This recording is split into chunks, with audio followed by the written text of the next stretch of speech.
మెదక్ జిల్లా చిన్నశంకరంపేట మండల కేంద్రంలోని మహానీయుల జయంతి ఉత్సవాల కమిటీ ఆధ్వర్యంలో డాక్టర్ బాబు జగజీవన్ రామ్ జయంతి వేడుకలు ఘనంగా జరిగాయి। ఈ సందర్భంగా ఆయన చిత్రపటానికి పూలమాలలు వేసి నివాళులర్పించారు।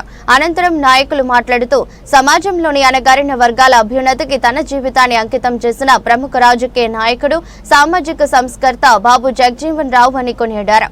ఈ కార్యక్రమంలో ఎస్ఐ నారాయణ గౌడ్, కాంగ్రెస్ నాయకులు శ్రీమన్ రెడ్డి, రాజిరెడ్డి, దళిత సంఘాల నాయకులు మురళి, చంద్రం, సాయిలు, నరసింహ, శివకుమార్, దుర్గాపతి, జనార్దన్, జీవన్, రాజ్ కుమార్ గౌడ్, అక్బర్, మోహన్ నాయక్ తదితరులు పాల్గొన్నారు।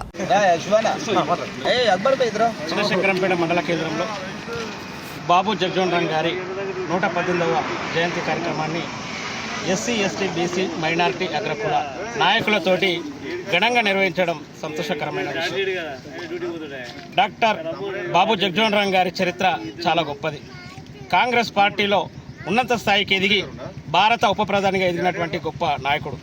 పార్లమెంటు వ్యవస్థలో అన్ని శాఖలకు నాయకత్వం వహించి మరి ఎమర్జెన్సీ సమయంలో కూడా ఆయన చేసిన సేవలు గుర్తు చేసుకుందాం।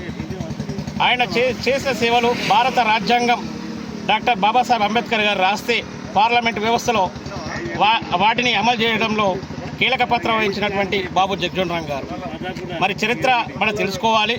మన నాయకులు అనేక రకాలుగా అనేక బాధలు పడి అనేక కష్టాలు పడి ఒక పార్టీని నమ్ముకొని ఆ పార్టీలో అంచెలంచెలుగా ఎదిగినటువంటి సందర్భాన్ని మనం గుర్తు చేసుకొని అదే పద్ధతిలో కూడా మనం కూడా ఈ జరుగుతున్నటువంటి రాజకీయ పరిణామంలో మనం దృష్టి పెట్టుకొని మనం కూడా ఆర్థికంగా రాజకీయంగా ఎదగడానికి కోసమే ప్రయత్నం చేయాలని చెప్పేసి ఈ సందర్భంగా నేను పిలుపునిస్తా ఉన్నా। మాదిగ సమాజం ఎస్సీ, ఎస్టీ, బీసీ, మైనార్టీ వర్గాలకు అండగా ఉంటుంది।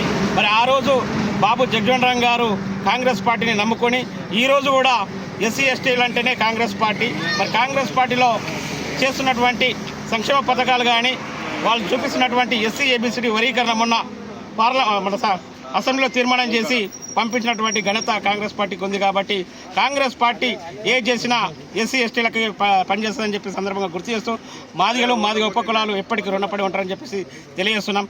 మరి ఒక విషయాన్ని అయితే గుర్తు చేస్తున్నాం, గారి జయంతి 118వ జయంతి పురస్కరించుకొని చిన్నశంకరంపేట మండల కేంద్రంలో ఆయన చిత్రపటానికి పూలమాలలు వేయడం జరిగింది।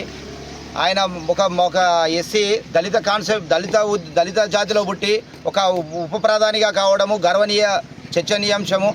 ఆయన ఉప ప్రధాని అయిన తర్వాత మన మాదిగలలో కొంత అవేర్నెస్ తీసుకొచ్చిండు। ఆయన ఉప ప్రధాని కావడం మన ఎస్సీ జాతికి గర్వించదగ్గ విషయం। కాబట్టి ఇట్లాంటి నాయకులను మన జన్మదినాలు వాళ్ళ మరణ దినాలు కొనియాడము మంచిది।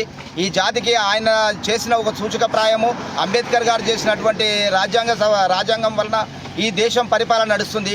ఇట్లాంటిగా ముందు అంటే స్వార్థ ప్రయోజనాలకు పూనుకోకపోతే చరిత్రలో మిగిలిపోతాము, స్వార్థాలకు పూనుకుంటే చరిత్రలో మిగిలిపోము। అట్లాంటి నాయకులు బాబు జగజీవన్ రామ్ గారు, అంబేద్కర్ గారు సూచించిన సూచనల మేరకు మనం నడుచుకోవాలని కోరుచున్నాము। మాజీ భారత ఉప ప్రధాని బాబు జగజీవన్ రావు 118వ జయంతిని పురస్కరించుకొని శంకరపేట మండలంలో మరి దళిత నాయకులు మరి బీసీ నాయకులు అందరం కూడా తన జయంతిని ఘనంగా నిర్వహించుకున్నాం। మరి భావి భారతదేశంలో ఈ భారతదేశము మంచిగా ఉండాలి, ముందుకు పోవాలి। ఈ భారతదేశ పౌరులు అన్ని దేశాల కన్నా ముందుండి కలలు కన్నా నెహ్రూ గారితో సమానంగా కలలు కన్న నాయకుడు బాబు జగజీవన్ రావు గారు। మరి తప్పకుండా స్వతంత్ర సమరయోధంలో మరి గాంధీ, నెహ్రూ పాత్ర ఎంతుందో మరి బాబు జగజీవన్ రావు గారి పాత్ర కూడా అదే విధంగా ఉన్నది। మరి బీహార్లో మరి కుల మతాలు ఎక్కువ ఉన్న బీహార్ రాష్ట్రంలో పుట్టి అక్కడి నుంచి ఉప ప్రధానిగా ఎదగడం నిజంగా ఆయన నిదర్శన గొప్పతనం। మరి ఆ గొప్పతనం కూడా ఆనాడు కాంగ్రెస్ పార్టీ ఈయాడు కాదు, ఆనాటి నుంచి కూడా స్వతంత్రం వచ్చినాటి నుంచి కూడా 1947 నుంచి ఇప్పటి వరకు కూడా మరి దళితులకు పెద్దపీట వేసింది। తప్పకుండా తనకు సముచిత స్థానం కల్పించింది। అలాగే కాకుండా మరి సోనియా గాంధీ గారు యూపీఏ గవర్నమెంట్ ఏర్పాటు చేసినాడు, తన కూతురు కూడా మనకు లోక్సభ స్పీకర్గా నిర్వహించడం జరిగింది। అదే టైంలో మనకు తెలంగాణ రావడం జరిగింది। తప్పకుండా భారత జాతి పట్ల మనకున్న అంకిత భావానికి ఇది నిదర్శనం।